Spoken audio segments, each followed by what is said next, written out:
This is a Leica M8. It's a 10 megapixel sensor camera released in 2006. I wanted to see how it would compare to the 100 megapixel sensor on the Hasselblad X2D. However, when I got on location, I realized that I didn't have the strap and there was just gonna be no way I'd be able to hold this camera and operate this camera without some risk of dropping this one in. I wasn't about to do that. I actually had the Leica Q2 Monochrom in my bag, which is a 47 megapixel sensor.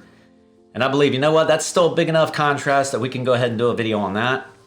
I also thought it would be a good comparison because a lot of people compare the black and white images coming out of the Leica M8 to Leica's monochrome cameras.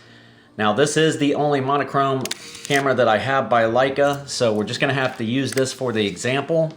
Like I'm sure you're thinking, 10 megapixels compared to 47 megapixels, that's a big difference, right? And yes, it is for certain things, but if you're like me, just a hobbyist doing this for fun, the images you get out of the Leica M8 are, to me, just incredible for 10 megapixels. Now, bear in mind, I do have, you know, a $5,400 lens on here, so that does make a bit of a difference, I think, but once again, we still are talking about megapixels. A couple things to point out. The M8 here is on the left with the Q2 Monochrom being on the right-hand side.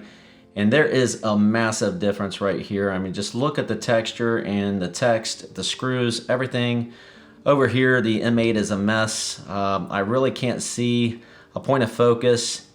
With that, I think the problem is, if you look up here to the left-hand side, you'll see on the M8, I was shooting at 1/60th of a second.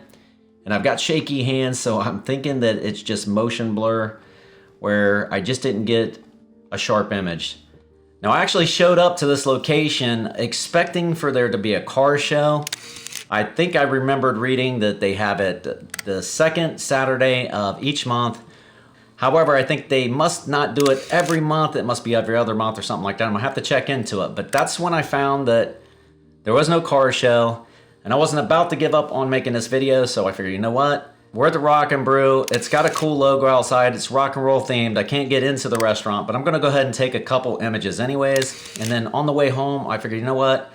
Let me go ahead and grab a couple more images. So I went over to our local town center. This little section that I come to right here all the time. Unfortunately, there was a gym in here called the Zoo, and it built over time. Back about, I'd say probably 13, 14 years ago. It started in the very, very end building down here, and it expanded so fast that they ended up taking all of these buildings right here. And unfortunately now the zoo is shut down, so we have all of these units empty right here, which is just a shame. But I guess that's how business goes. Yeah, so let's take a couple images. But this is one thing I like about getting out and taking images of the buildings and things in the area, because things are constantly changing. All right, let's take a look at this image set. Once again, on the left-hand side, we do have the M8 and the Q2 on the right. Now, this is what I expected out of the other image. Look how close the detail is here. Now, clearly, we're using a 35 millimeter on a crop sensor on the M8. So that makes it about a 45 versus the 28 mil on the full frame on the Q2 Monochrom. And that is gonna make a big difference when we zoom in, because we just don't have to zoom very far. If you see what I mean, take a look at the left here. That's a full zoom into 100% versus what we're seeing here on the right-hand side. But with that said, look at the detail. Look at the textures up here in this beam. Hopefully it'll come across on YouTube, but they're just very, very similar. I do have a little bit of a sensor dust here on the M8. Along with, if you look over here at this line right here on the left-hand side, that is from a dead pixel on the M8. I do have to edit that out of every image. So if you're thinking about picking this camera up, just know that that is a known issue with them. So check with the seller, see if it has that issue. I still love the camera. It's worth it to me. Let's go ahead and take a look at one more image real quick. And once again, we're going to zoom into 100%. You can take a look at the settings here if you're interested at the top. But you can see the bolts, the hardware, everything here is very detailed on both images. Once again, you can see the screws that are that make up the sign here. So not a lot of difference in these images either, other than it's very, very clear that The M8 holds up, in my opinion. Once again, you can see that where that dead pixel causes that line. Right here's a good place to look, and there's a little bit of damage right here in the P. Same thing over here. I've heard many people compare the M8's black and white images to Leica's monochrome sensored cameras. I kind of think I'm on board with that. Let me know what you think in the comments. Oh, before I go, let me tell you, I am doing a camera giveaway.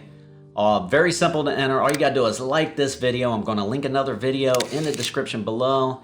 Head on over there, leave a comment. We're gonna use a random comment generator to pick the winner, so make sure you leave the word giveaway in the comments in that video. If you'd leave a comment in this video, I'd greatly appreciate it. Hopefully you got some value or entertainment out of this video. If you did, leave me a like. My name's Tony. Thanks for spending your time with me, and we'll see you in the next one.